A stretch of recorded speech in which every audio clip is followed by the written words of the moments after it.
All right, thank you for tuning in. My name's Spencer, and this video I am going to lay out in audio and in a visual presentation format my version of improvisational counseling. And this is a theoretical approach and a creative attitude towards mental health counseling, using the principle of improvisation as sort of the central force. So, to improvise is to trust that life itself is fundamentally unfinished, forever reaching towards possibility. It means stepping bravely into uncertainty, guided not by perfect plans, but by the music of the moment.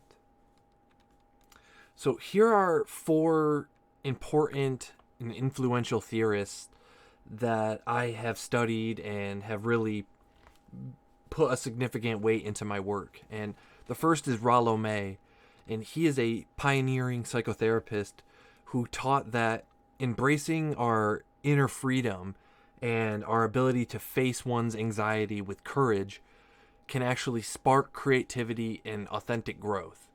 And he viewed the therapeutic counter as a genuine meeting of two humans that demands the therapist's full presence and courage. Next, we have Emmy Van Jerzen, and she is a leading existential therapist known for distinguishing the four interwoven dimensions, which we'll get to in a moment, of human existence that are the physical, the social, the psychological, and the spiritual. And she treats therapy as a, quote, philosophy in practice, using open dialogue to explore life's values and dilemmas in order to help clients find meaning and purpose across these realms. Next, we have Michael Elsey, and he's a contemporary psychologist who promotes therapeutic improvisation, and he urges therapists to cultivate an inner, authentic therapeutic voice by harmonizing empathetic presence with clear-eyed therapeutic authority. By developing this personal artistry, therapists not only become more genuine, but also flexible, and they empower clients to discover and express their own voice within that healing process. And finally, Bradford Keeney. He was a family therapist and author of Improvisational Therapy. He depicts psychotherapy as a performing art, and he really promoted the idea of therapy connecting to the well springs of expressive and communicative arts. And he emphasized the value of improvising one's therapeutic style in the moment. He likens effective therapy to an interactive performance where the therapist is improvising in response to or in dance with the client. He insisted on infusing sessions with musicality, playfulness, and ritual so that dynamic and unscripted engagement can become really a potent healing force. And so this sort of just paints a picture of some of the theoretical background to what I'm going to present to you today. So, broadly speaking, what is improvisational counseling? What do I mean by that? Well, it's therapy or counseling as a real-time co-created encounter. It prioritizes therapeutic presence and authentic responsiveness over manualized protocols. Theories become songs to modify and to play with. It draws from existential philosophy, aesthetics, creativity, and the particular characteristics of the counselor. It invites therapists and clients into a collaborative, improvised conversations that are aimed at developing creative resourcefulness and existential vitality. And it's not eclectic or integrative in the usual sense. Rather, it's a disciplined, responsive art of therapeutic communication based on the wisdom and integrity and courage of the counselor. And so really, a big theme you'll notice throughout this style is this sort of approach really takes into consideration the participation in the theatrics of the counselor, the provider, in the outcomes of the session with the client. So here are two general components of improvisation in general. You have learning and training, and then you have real-time doing. And learning and training could include learning the fundamentals, building up resources and knowledge bases, learning from role models, understanding deep patterns, dealing with mistakes, analyzing and reflecting on your experience, preparing immediately beforehand, and real-time doing may consist of dealing with uncertainty, adapting to changes, playing and exploring, experimenting with ideas, making mistakes, of course, applying skills and experience, accepting therapeutic offers, and using artifacts, props, and processes. To sum it up, master the fundamentals and then play with the potentials. That's sort of the goal of improvisation. And that goes for comedy, music, even things like driving, really. If you think about it, whenever you drive your car, we're always sort of improvising, right? We have this underlying structure of the road and the rules of the road and how the car works and expectations with other drivers.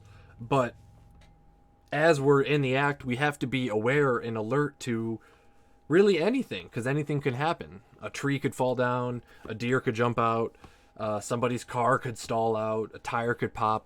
You just never know. And so improvising is more is more present in our life than maybe we originally think. And that's another thing I want to communicate here with this presentation. And so why improvisation?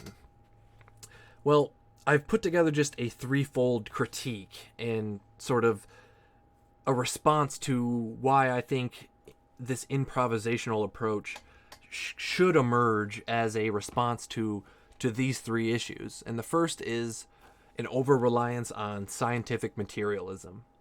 And this reduces the human experience to diagnostic codes, biological determinism, and standardized interventions, medicalization, AI chatbots, or CBT manuals. And they really tend to neglect the existential realities and the emergent potential that exists within the client and within the encounter. Next is ideological capture.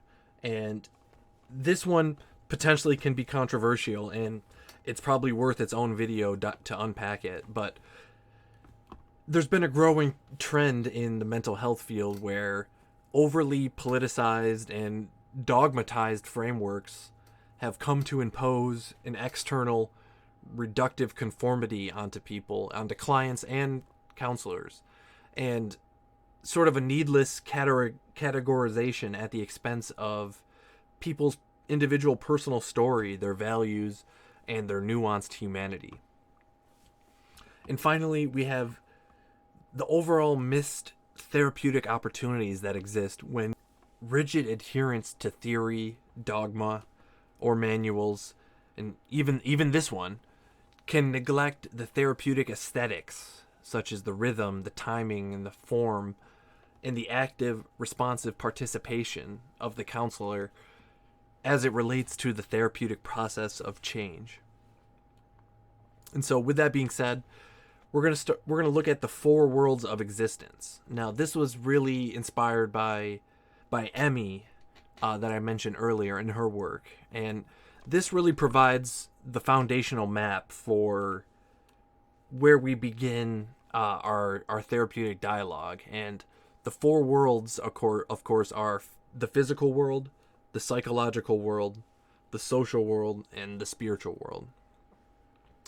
And within each of these dimensions, there exists an aim, something we're shooting for, something we're trying to avoid, and a certain struggle. So, for example, in the physical realm, we all aim for health and well-being, and we want to avoid illness and injury. And the real struggle, the existential struggle in this world is our desire for control versus accepting our natural limits, and even so far as our ultimate death. Next, we have the psychological world, and our aim here is selfhood or identity, and we want to avoid fragmentation or confusion. And the real struggle here is perceived strength versus perceived weakness. In our social world, our aim is to have a sense of belonging, and we want to avoid ostracization or isolation. And the real struggle here is love versus contempt. Finally, we have the spiritual world, and here our aim is for meaning, and we want to avoid feeling empty or a spiritual nothingness in a sense. And the struggle here is purpose versus absurdity in a true sense. And so this becomes a foundational map, and these tensions are often pulling at each other, tugging, and so the conversation, as we'll talk about, can really go in all sorts of different directions. And to improvise well, in my opinion, requires a good foundational map, and I think this is a good tool that serves that purpose. Next, we have what I call the 5 core capacities of improvisational counselors. First, we have conversational agility.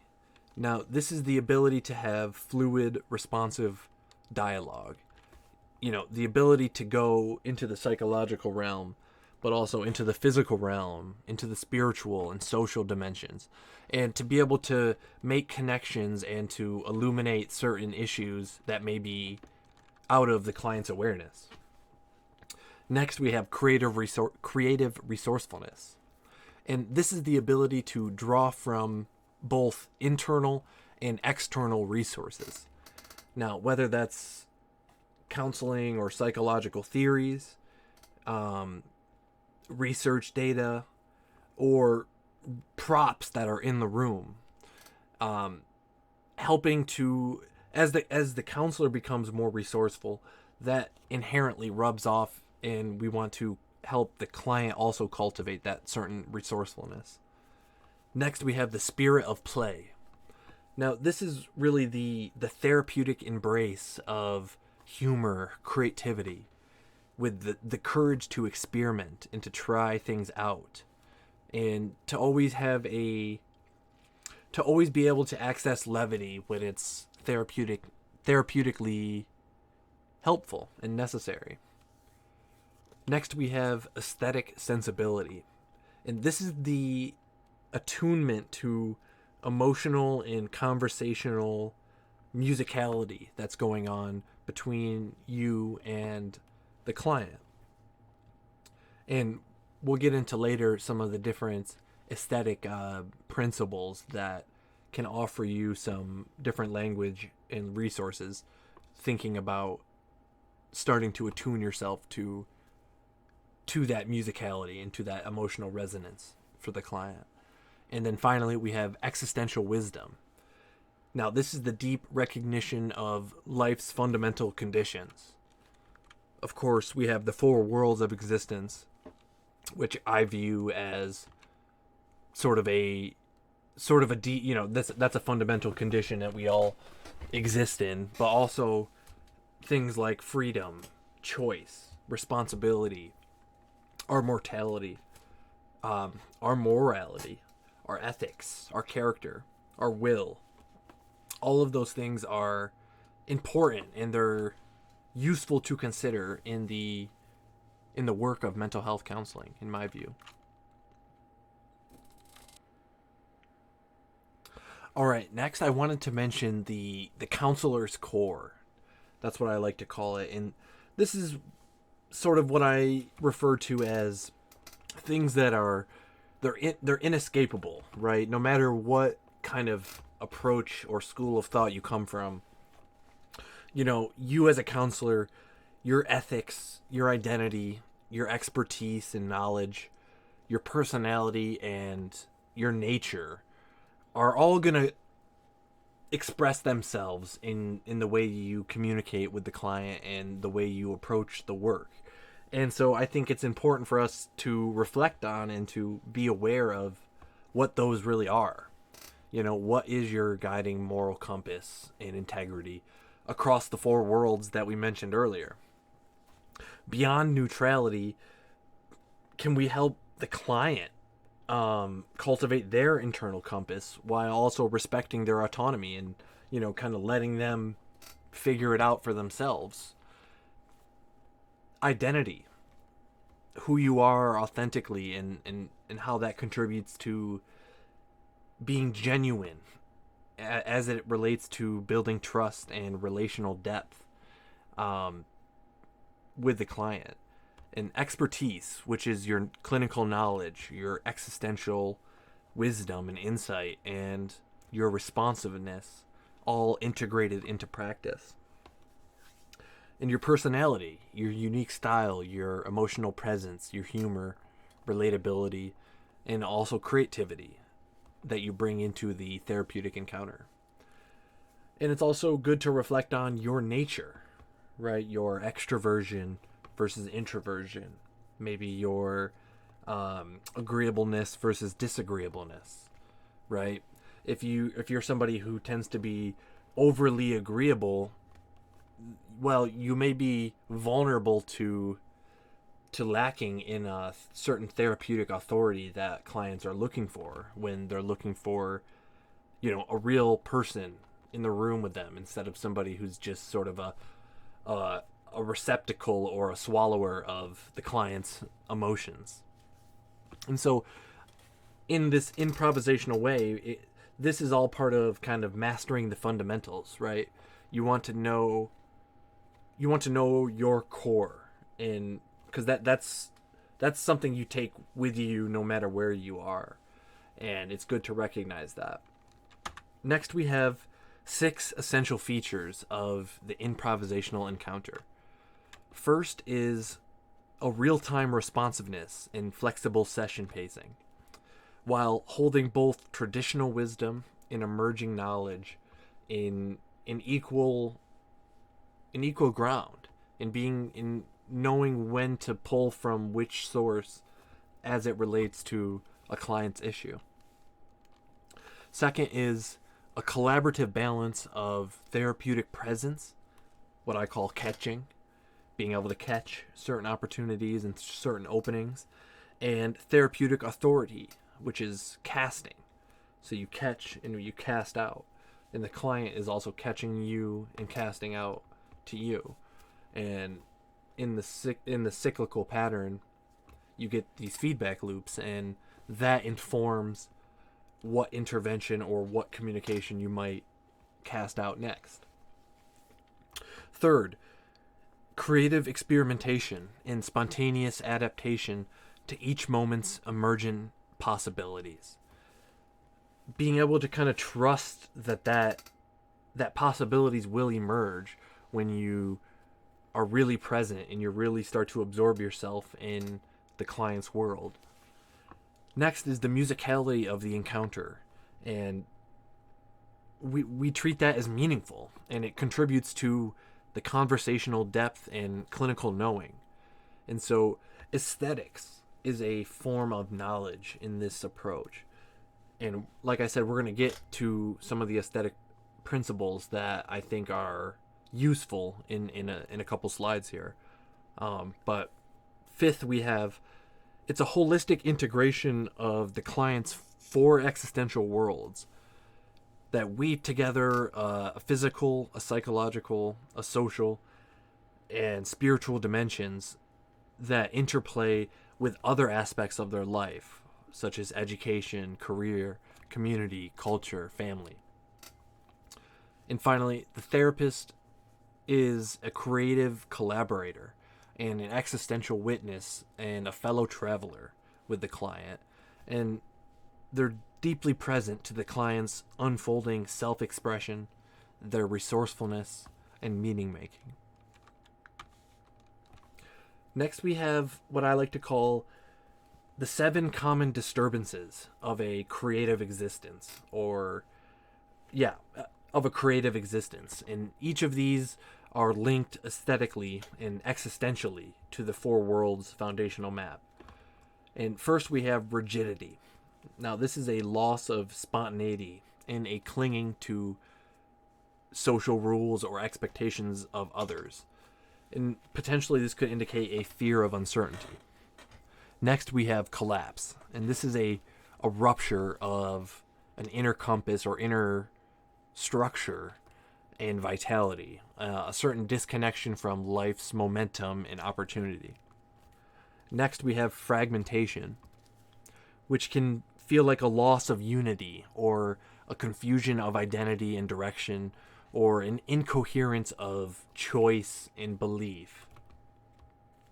Next is impoverishment, which is a sort of a lack of existential nourishment, or awareness, and or a lack of competence, a certain emptiness or grayness, if you will. Next, there's disorientation, and this is what I like to consider a uncalibrated internal compass, a certain instability or just feeling like a sense of a lack of grounding. Next, we have inexpressiveness, and this can be considered like a diminished authentic expression. Can very commonly be tied with an enmeshment into rules and roles, and possibly indicating a fear of being truly seen. And next we have a disconnection, and this can be a loss of relational authenticity or to the self, others, and the world. And so feeling disconnected, of course, from your loved ones or your friends or your family, that's very common, but it's oftentimes we feel disconnected spiritually from a purpose, or we feel disconnected psychologically from our own self and our own identity. And so these are 7 common disturbances that I've worked with and kind of put together to describe, and this leads us into the 8 aesthetic principles for resourcefulness and communication. And you can think of these like both practically and literally, or more theoretically and abstractly. And so, for example, with movement, for some clients it might be they literally need to move more and to engage their physical world, their physical dimension, as it relates to their mental well-being. And other times it could mean more perhaps a client's psychological movement is too chaotic and they've got a whirlwind of ideas and they need help bringing some organization and some structure to their life. And so we have movement, which can be flow, direction, momentum. We've got emphasis, which is what is a client's priority? What is their attention? What is the meaning or the spotlight of their current life, the way they're living?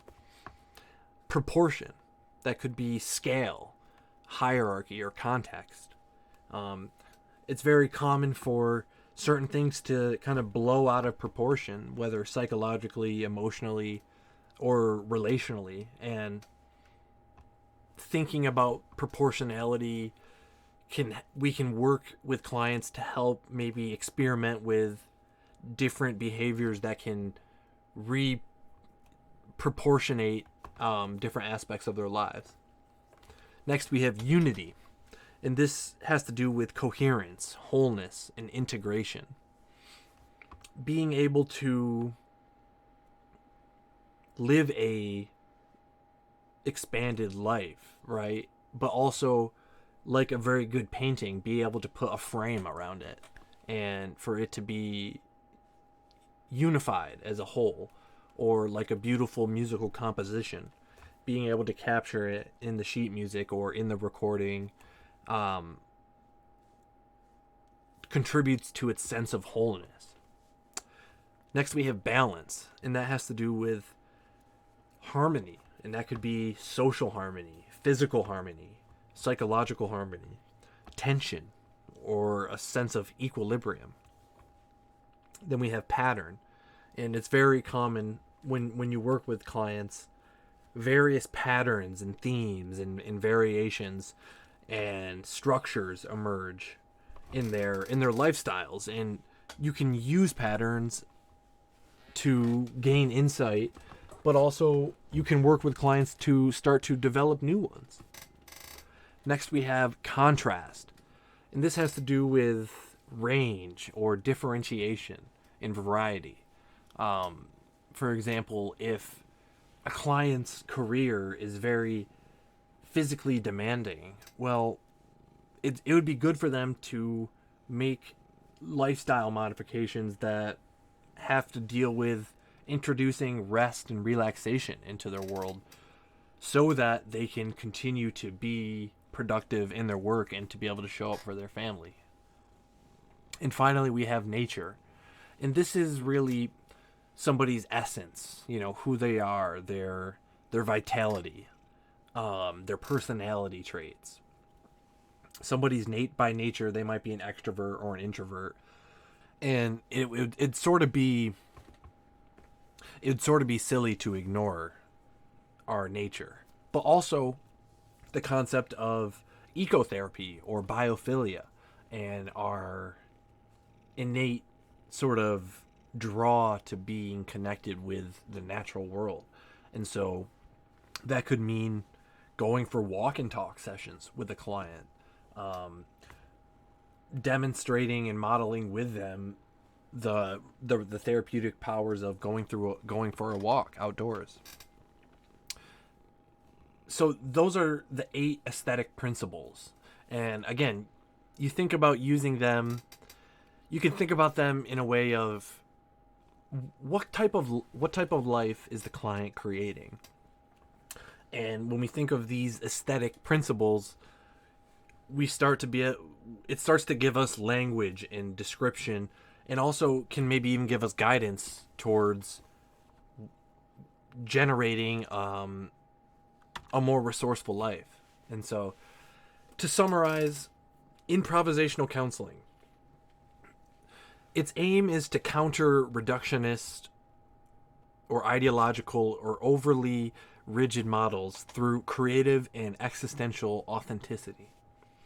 It empowers therapists as a co-creator and witness with the client, and it addresses human suffering holistically through the physical, psychological, social, and spiritual worlds. And it's not afraid to it doesn't shy away from using any type of knowledge as it is relevant and resonant with the client, whether that's sports, cultural references, psychological theories, what have you, or really just objects in the room. It aims to highlight core capacities such as conversation, resourcefulness, play, integrity, and wisdom in an attempt to rehumanize therapy. It emphasizes creative vitality and existential coherence as primary therapeutic goals beyond mere symptom management. And finally, it provides therapists with aesthetic principles and existential language to enrich the client's self-understanding and generative agency while hoping to lead a more meaningful life. Finally, this is what I call the counseling communication archway. And as you can see, there's the 2 sides, the catching and casting, which is presence and authority.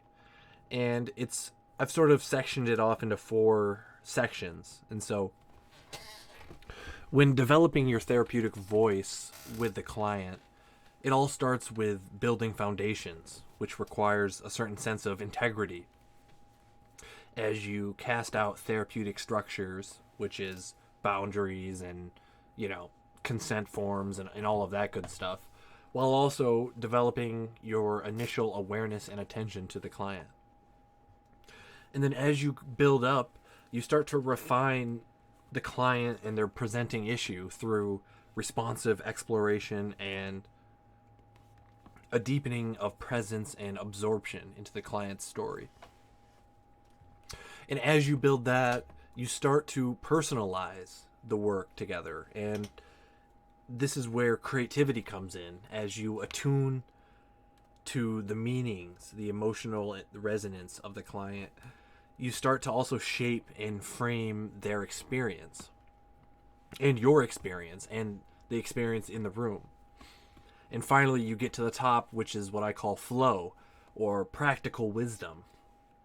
And this includes tracking the client's patterns and timings, multiplicity, the variety of the different parts of ourselves, and different relational harmonies and contexts that the client exists in.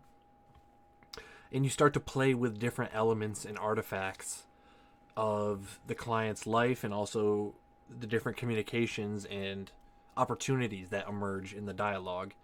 And you hopefully move to generate resourceful moves for the client.